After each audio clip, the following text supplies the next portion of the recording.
Hello नमस्कार, मैं पूर्वांक। बहुत बहुत स्वागत है आपका आभा ऑनलाइन एकेडमी में। तो आज के इस वीडियो में हम यूजीसी नेट जेआरएफ हिस्ट्री का पेपर एनालिसिस करेंगे और साथ ही कट ऑफ पे भी बात करेंगे, क्योंकि हमारे मन में बहुत से सवाल रहता है कि कट ऑफ कितना जाएगा, कितना पे नेट होगा, कितना पे जेआरएफ होगा। तो वीडियो को स्टार्ट करते हैं और डिटेल में हर एक छोटे छोटे पॉइंट पे बात करते हैं। मैंने जितने भी बच्चों से बात किया है उनके बेसिस पे और जो प्रीवियस ईयर है उनके बेसिस पे कट ऑफ को तैयार किया है। देखिए, ये कट ऑफ जो है एग्जैक्ट नहीं है। हो सकता है आपका कट ऑफ एग्जैक्ट भी चला जाए, या हो सकता है आपका कट ऑफ जो है थोड़ा सा ज़्यादा भी जा सकता है, और हो सकता है तो कट ऑफ आपका थोड़ा सा कम भी जा सकता है।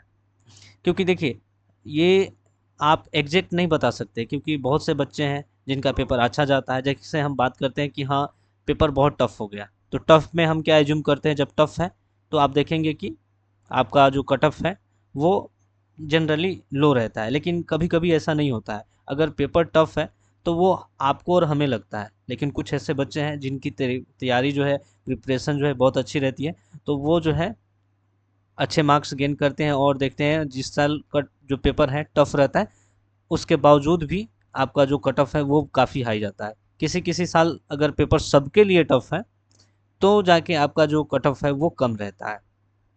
जनरली आप यूपीएससी के पेपर में ऐसा देखते हैं।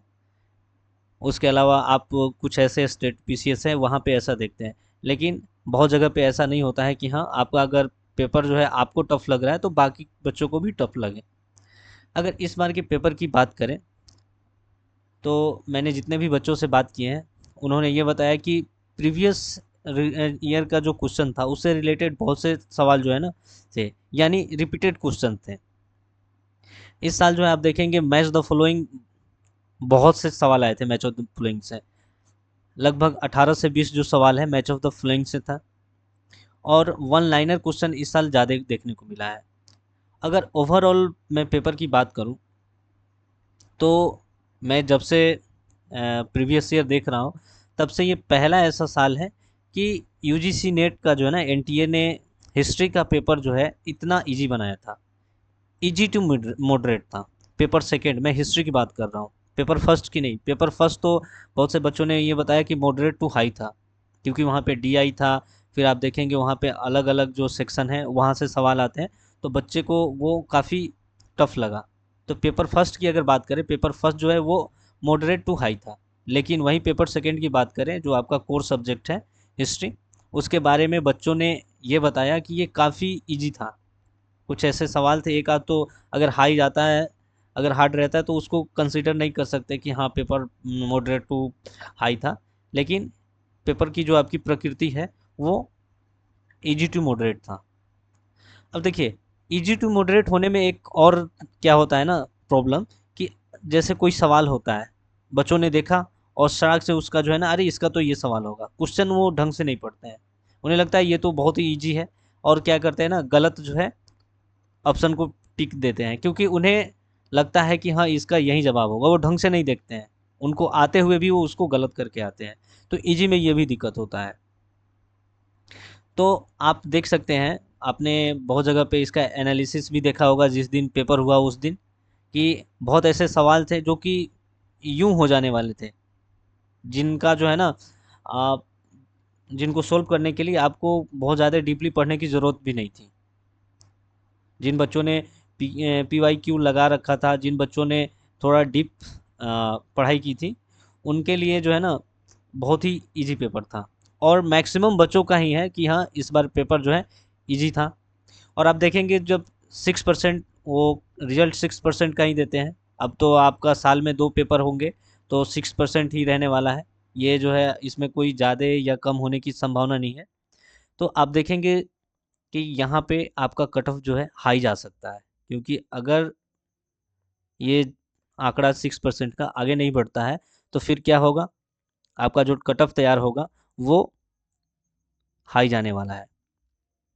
फिर आप देखेंगे यहाँ पे क्या हो जाता है कि निगेटिव मार्किंग नहीं है।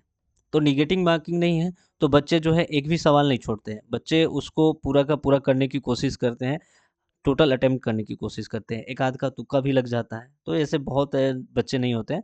लेकिन मैक्सिमम लोगों का तुक्का गलत हो जाता है, जिनका लग जाता है वो कट ऑफ जो है क्लियर कर लेते हैं। आप देख सकते हैं यहाँ पे ताली कोटा का जो युद्ध है उससे सवाल आया था, बाबर का जो दरबारी पेंटर है उससे सवाल आया था, नील दर्पण के लेखक से सवाल आया था, संविधान का संशोधन था उससे सवाल आया था। उसके अलावा आप देखेंगे जो दिल्ली सल्तनत है उससे भी सवाल आया था।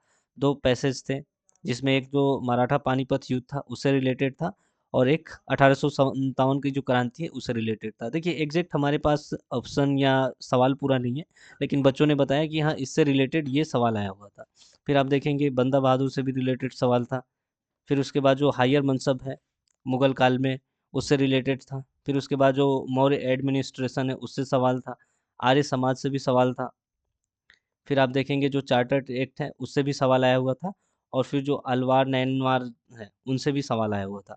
देखिए कितने इजी सवाल थे इस बार, और वन लाइनर थे, तो बच्चों को ज़्यादा दिक्कत भी नहीं हुआ। इसीलिए आप देखेंगे जितने भी बच्चे एग्ज़ाम दे के बाहर निकलते हैं उन्होंने ये बताया कि हाँ पेपर जो है बहुत ही इजी था।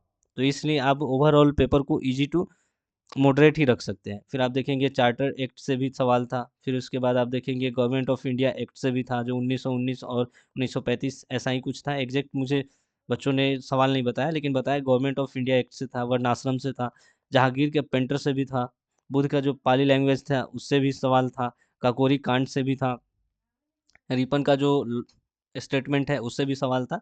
उसके अलावा जो अलेक्जेंडर है उससे भी सवाल था।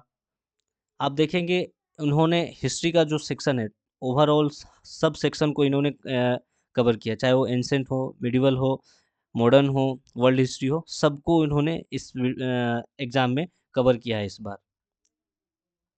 तो आप देखेंगे ये कितने इजी सवाल थे। आपको पता है कि आपका जो पेपर है वो दो पेपर होता है, एक पेपर फर्स्ट होता है, एक पेपर सेकंड होता है।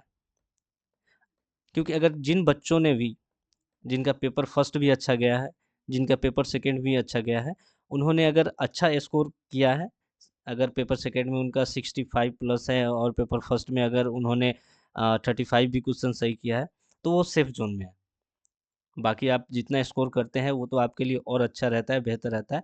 लेकिन आप ये भी ध्यान में रखिएगा, अगर पेपर आपके लिए ईजी है तो ज़रूरी नहीं कि सबके लिए वो ईजी हो। अगर पेपर आपके लिए टफ हो तो ज़रूरी नहीं कि ये पेपर सबके लिए टफ हो। ये चीज़ आप ध्यान रखिएगा, क्योंकि एग्जैक्ट कट ऑफ क्या जाएगा, एग्जैक्ट जो पेपर का लेवल था वो क्या था, वो आपका जब रिजल्ट आता है उसी टाइम पता चलता है। कि आप देखते हैं कि हाँ बहुत से जगहों पे कट ऑफ आता है तो बहुत से बच्चे बोलते हैं अरे इतना नहीं जाएगा, आप अगर आपका इतना है तो ये कर लीजिए, आपका उतना है तो उतना ये कर लीजिए। तो ऐसा नहीं होता है। अब बात करते हैं कि विगत वर्षों में क्या रहा है कट ऑफ। आप देखेंगे जो यूजीसी नेट जेआरएफ जून 2023 हिस्ट्री का ही मैंने इसमें इंक्लूड किया है, मैं हिस्ट्री के बारे में बता रहा हूँ। ये जेआरएफ का है, आपका ये जो रिजल्ट है परसेंटाइल में है। और यहाँ पे आपका जो असिस्टेंट प्रोफेसर है यानी नेट के लिए आप देख सकते हैं इतना परसेंटाइल पे जो है, आप अलग अलग कैटेगरी के अंदर देख लीजिएगा। आपका जेआरएफ है तो अगर 99.787 समथिंग परसेंटाइल है तो आपका जेआरएफ हो जाएगा। नेट के लिए आप देख सकते हैं। फिर इसी तरह आप यहाँ पे देख सकते हैं ये पीडब्ल्यूडी के अंदर जो फिजिकली हैंडीकैप है उसके अंदर बहुत से सब कैटेगरी होता है, उनके बारे में अलग अलग रिजल्ट दिया गया है। तो आप ये कटअप देख सकते हैं, ये सारे कटअप परसेंटाइल के अंदर है। फिर यहाँ पे आप देखेंगे जो यूजीसी नेट दिसंबर 2022 का कट ऑफ है वो यहाँ पे है। यहाँ पे आपको टोटल नंबर ऑफ जो कैंडिडेट है उनके बारे में भी बताया गया है कि हाँ कितने कैंडिडेट सेलेक्ट हुए हैं। यहाँ पे आप देख सकते हैं जो दिसंबर 2022 वाला एग्ज़ाम था उसमें जेआरएफ के लिए 97.78 परसेंटाइल अगर आपका था तो आपका जेआरएफ क्लियर था। और यहाँ पे आप देखेंगे 99 है, यानी यहाँ पे आपका परसेंटेज बढ़ा हुआ है। मैं अनरिजर्व की ही सिर्फ बात कर रहा हूँ, बाकी अलग कैटेगरी का भी आप देख सकते हैं। यानी जून से जब दिसंबर 2022 का आप रिजल्ट देखेंगे और जून 2023 का जब आप रिजल्ट देखेंगे तो आप देखेंगे कि जो कट ऑफ है उसमें इंक्रीजमेंट हुआ है, यानी कट ऑफ जो है ना इंक्रीज हुआ है। फिर उसी तरह आप देखेंगे जब जून दिसंबर 2021 और जून 2022 का, वहाँ पे जो है आपका कट ऑफ 2 ईयर का, वहाँ पे मैं दो जो एग्ज़ाम था उसको कंपाइल करके लिया गया था।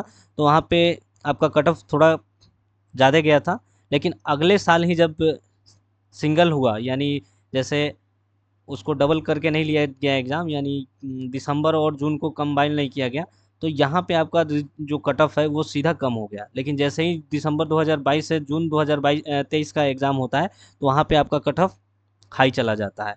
तो इस साल भी आप मान के चल सकते हैं, जैसा कि बच्चे बता रहे हैं कि पेपर जो है वो ईजी टू मॉडरेट था, तो इस बार भी आपका कट ऑफ हाई ही जाएगा, क्योंकि आपका जो रिजल्ट है वो कितने परसेंट का जारी होगा, 6% का होगा। तो फिर जब 6% का रिजल्ट जारी होगा, तो फिर यहाँ पे आपका कट ऑफ हाई ही जाएगा। यहाँ पे आप देख सकते हैं अनरिजर्व कैटेगरी के लिए अगर आपका 102 प्लस है, यानी अगर मान के चलते हैं आपका अगर 65 टू 67 अगर पेपर सेकेंड में है और पेपर फर्स्ट के अंदर आपका 35 है और या उससे ज़्यादा है, तो फिर आपका जो है आप सेफ जोन में है। देखिए, मैं ये जो कट ऑफ है उस सेफ जोन की बात कर रहा हूँ। अगर आपका इतना है तो फिर आप जो है सेफ जोन में है, आपका जेआरएफ हो जाएगा और आपका नेट हो जाएगा। तो जेआरएफ के लिए कितना रहने वाला है अनरिजर्व कैटेगरी के अंदर, अगर आपका 102 प्लस है तो आपका जेआरएफ पक्का हो जाएगा। और नेट के लिए क्या रहेगा, नेट के लिए 92 से 95 के बीच में अगर आपका है तो आपका नेट हो जाएगा। ईडब्ल्यूएस की बात करें तो ईडब्ल्यूएस के लिए 98 से 100 के बीच में अगर आपका है तो आपका जेआरएफ हो जाएगा। और अगर आप ईडब्ल्यूएस है, अगर आपका नेट की बात करें तो अगर आपका 90 से 92 सही है तो आपका नेट क्लियर हो जाएगा। उसी तरह ओबीसी की बात करें तो ओबीसी में अगर आप हैं और आपका 95% जो है ना क्वेश्चन सही है, 95 प्लस, तो आपका जेआरएफ हो जाएगा। और अगर आपका 88 से 90 के बीच में क्वेश्चन सही है तो आपका नेट हो जाएगा। उसी तरह एससी के अंदर अगर 85 प्लस आपका क्वेश्चन सही है तो आपका जेआरएफ हो जाएगा, और 80 से 82 के बीच में है तो आपका नेट हो जाएगा।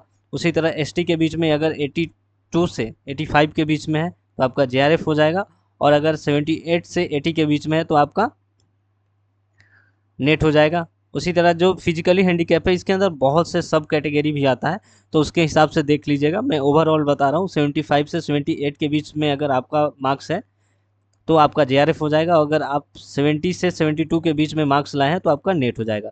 देखिए, ये मैं क्वेश्चन के बेसिस में बता रहा हूँ, ये आपका जो है परसेंट में हो जाएगा। ठीक है, ये क्वेश्चन परसेंट में है और आपका रिजल्ट परसेंटाइल में आता है। तो अगर इतना अगर क्वेश्चन सही है तो समझ के लीजिए कि आपका जो है ना परसेंटाइल क्लियर हो जाएगा। जितना भी परसेंटाइल आए, 99 आए, 97 आए, 96 है, वो क्लियर हो जाएगा। ये मत सोचिएगा कि 102 परसेंटाइल है, ये 98 परसेंटाइल है। मैं ये क्वेश्चन की बात कर रहा हूँ। ये क्वेश्चन आपका इतना सही है तो आपका नेट और जेआरएफ जो है क्लियर हो जाएगा। तो आज की इस वीडियो में इतना ही, मिलते हैं अगले वीडियो के साथ। तब तक के लिए धन्यवाद। अगर आपका कोई भी कमेंट हो इस वीडियो से रिलेटेड तो आप हमें कमेंट करके आप हमसे पूछ लीजिएगा, हम आपके सारे डाउट को जो है ना क्लियर करने की कोशिश करेंगे।